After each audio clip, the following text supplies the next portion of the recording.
તો ચલો મિત્રો, મામાના ઘરે રાજકોટથી નીકળી ગયા. ક્રિશભાઈ આપણે ટાટા કરવા આવ્યા હતા, તો ત્યાંથી નીકળીને આપણે ડાયરેક્ટ પહોંચ્યા ચોટીલા પહોંચીને પછી થોડુંક સીએનજી ભરાવ્યું આપણે ગાડીમાં સીએનજી ભરાવ્યું. એટલે આપણે એમ થયું કે થોડુંક કાંઈક પાણી હતું નહીં, એટલે પાણી લઈને આપણે નીકળ્યા થોડાક આગળ હાલીએ મિત્રો રોડ ઉપર. એટલે તો ટ્રાફિક ખરેખર તો કરી થોડીક ફેસ ટ્રાફિક, અને ફાઇનલી પહોંચી ગયા આપણે અમદાવાદ સિટીમાં પહોંચી ગયા છીએ. અહીંયા બોપલવાળો બ્રિજ છે, તમને મિત્રો જોવો ને તો તમે એમ જ લાગે કે ક્યાંક આપણે વિદેશમાં આવી ગયા છીએ.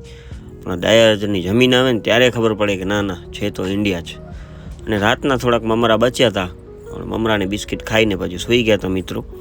અને સૂઈને ઉઠ્યા પછી પેસેન્જરનો ફોન આવી ગયો કે ભાઈ અમે આવી ગયા છીએ, લેવા માટે આવી જાઓ. તો આપણે એરપોર્ટ ટર્મિનલ 2માં પહોંચી ગયા હતા પેસેન્જરને લેવા, અને પછી ભરાવ્યો સીએનજી ભરાવી નાખ્યો હતો. અને પછી આપણે નીકળી ગયા. તો પહોંચ્યા આપણે આપણી હોનેસ્ટ ઉપર.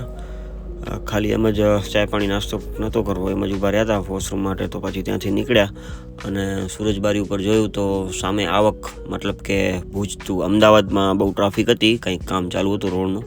અને પછી સુરજબારીના ટોલ ટેક્સને કર્યો પાર. થોડીક વાર લાગી પણ ફાઇનલી ખુલી ગયો દરવાજો. પછી સામખિયારી ગામમાં આપણે મળી ટ્રાફિક, મોટી ગાડીઓ બધી સાઈડમાં, ને આપણે બધી કાઢીને નીચેથી ગાડીઓ. અને પછી આપણે ફાઇનલી પહોંચ્યા ભુજ. અને ભુજ પહોંચી પેસેન્જરને ડ્રોપ કર્યા. તો મિત્રો પેસેન્જરે આપણે આ હુગો કંપનીનો એક આપ્યો છે પરફ્યુમ, તો તમે સર્ચ કરીને આનો જોજો કે આની પ્રાઇસ કેટલી હશે. પછી આપણે કરણભાઈને લેવા જવાના હતા, તો કરણભાઈ સચિનભાઈને હેલ્પ કરતા હતા. સચિનભાઈ જતા હતા આપણા વર્ધીમાં, તો કરણભાઈને લેવાના હતા આપણે. તો કરણભાઈને લઈ તો પછી નીકળવાનું છે. તો કરણભાઈ આવી ગયા, તો હવે નીકળશું આપણે ઘરે. તો ચલો મળીએ હવે બીજા વિડીયોમાં.